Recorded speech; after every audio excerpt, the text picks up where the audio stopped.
To use a recipe or not to use a recipe? That is the question. Do you use a pinch of spice and a splash of oil or a measuring spoon? When I made a base sauce for mac and cheese, I used to grab a handful of this and a dash of that. My husband watched me make a particularly tasty batch and asked, "How can you make it that way again if you don't use a recipe?" He was asking the question of reliability, which Merriam-Webster defines as the extent to which an experiment, test, or measuring procedure yields the same results on repeated trials. When I cooked, I treated it as an art. I tasted and adjusted as I went to get a good product. But it wasn't consistently great, and certainly not reliable when my kids and I started making our own versions. In healthcare, there are many things that we treat as an art. This is fine when we think about individual care teams, but when we come together as a system, everyone with unique processes creates complexity. Complexity leads to errors, poor patient outcomes, and a lot of frustration. We need reliable outcomes in healthcare, so how do we do that? In this series, we're talking about improving processes to improve our outcomes. In the video about testing changes, we discussed reliability of those changes. How likely are they to work for an extended period of time without failure? Today, we will tease out what makes changes high, medium, or low reliability, and how and when to increase that reliability. A quick refresher on levels of reliability. Reliability level 1 is if you are educating or training, the set it and forget it approach. Reliability level 2 includes a system for people to continue to follow that process. Reliability level 3 guarantees that this activity will happen correctly. Let's walk through a few examples, going back in history to a time before seatbelts were common. In 1961, Wisconsin was the first state to pass a law requiring seatbelts in cars. There was nothing that required people to use them. They relied on advertising to convince people that seatbelts were important to wear. What do you think? Reliability level 1, level 2, or level 3? Definitely a level 1. It's educating. Let's expand this example and go forward in time. Imagine yourself in the mid-1980s. Fewer than 15% of Americans said they used seatbelts consistently. New York is the first state to pass a law to wear seatbelts. Do you think this was a level 1, 2, or 3 reliability solution? Many would have said this was a level 2 because they expected enforcement of the law, a way to check that people are following the process. Others at the time would have argued that it was a 1, more like posting a sign that everyone will ignore. You could have made the case for either. When figuring out the reliability level, we want to know how well a change will stick. Ask yourself, how likely is it that this change will still be in place 6 months from now, after you've moved on to the next project? Let's look at one last example. We often think of automation as being the magic bullet. But automation does not guarantee people will do it correctly.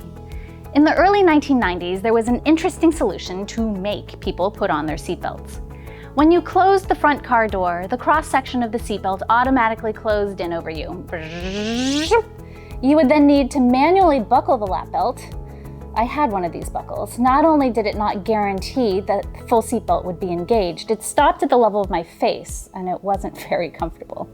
Still a level 2 reliability change.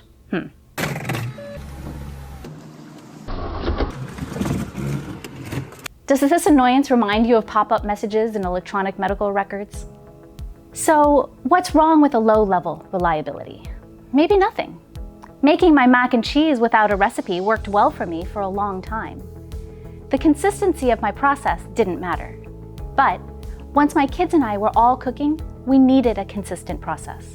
In healthcare, there are many things that need to be reliable, particularly when they impact patient outcomes or when there are a number of different people involved and we need to reduce the potential for errors. For changes that do need to be reliable, we can increase the effectiveness of the change through a combination of the quality, which is how well a solution could technically work, and through adoption and sustainment, which is how likely people are to follow the change. E equals Q times A. Let's say you are working on a really important change. For example, there are too many central line infections, too many CLABSIs in your unit. what else can we do besides educate and train to increase reliability? We want to make it easy to do the right thing through both quality and adoption. We can increase the quality by building new standards or redesigning the process. The key is to make sure the information or tools are tied to an existing process and used where the decision is made. I worked with a CLABSI team that did a great job at this. They wrote up an agreement on when central lines should be removed, tied it into existing patient rounds discussions, and placed copies of this agreement where the teams met so it was easily accessible to address questions. I think what brought this project to life was just knowing our impact CLABSI had on our unit, and knowing the amount of central lines we had on ours was a lot higher. So I think seeing that information and then being able to use the algorithm and seeing that we actually have a structured tool to be able to communicate the line necessity. A good quality solution will typically not sustain without a focus on adoption too. It only takes 25% of people doing it in the new way to reach the tipping point for a culture change. For the CLABSI project, if all they did was post the agreement and train the nurses to use it in patient rounds, level 1, it wouldn't have gotten off the ground. Instead, the leadership team built it into their culture. In their daily management rounds, they added a question on whether each nurse discussed if central lines should be removed. They also added it to their new hire training and are adding it to the annual refresher training to keep it top of mind. Every new nurse will now be trained on how and when to discuss removing central lines, and will see others doing the same day to day. They reached a tipping point and made this a solid level 2 solution. One of the things we did as APCMs was we started our day with pulling our central line list to see which patients had a central line, and then we wrote down which nurses had those patients, and we really just followed up throughout the day. We circled around in the afternoon, checked in with the nurses. Were you able to communicate with the doctor about the central line? If they said yes, we would remind them, please remember to, submit your e-form so we can get the information for our data collection. Level 2 is good, but let's say you really want your solution to be guaranteed to take place, level 3. To make it foolproof, you could focus on the quality of the solution and automate it or build in hard stops. Hard stops can be physical, such as using different shaped outlets for vacuum air and oxygen. It is guaranteed that everyone will plug in each hose into the correct outlet because it is impossible to get it wrong. Hard stops can also be added to an electronic medical record. This guarantees a particular field will be filled in. Now, hard stops don't always work and can be a nuisance or worse. Last year, I was checking in healthcare staff to get a vaccine. We had a long line of anxious people we needed to get through quickly. There was an electronic hard stop to enter each person's organization, but not everyone fit the available categories. We had to finish checking people in, so we had to sometimes pick a category even knowing that it was wrong. This could have been a potentially risky approach in other situations. Automation in hard stops can be incredibly useful, but when you do make a level 3 change, start with simple tests and adjust to minimize those unintended consequences. You could also make your change level 3 by building in continuous feedback. This concept is a little harder, so here's an example. In order for a physician to be paid for a visit, they need to document very specific things. It's extremely easy to mess up, never knowing that the charge went unpaid and continuing to make the same mistake over and over. Some organizations set up a continuous feedback loop, regularly sharing charge errors and recommendations so physicians continuously learn and adjust. Pause here to review the examples we discussed and how the focus on quality and adoption increase the likelihood that these changes will stick.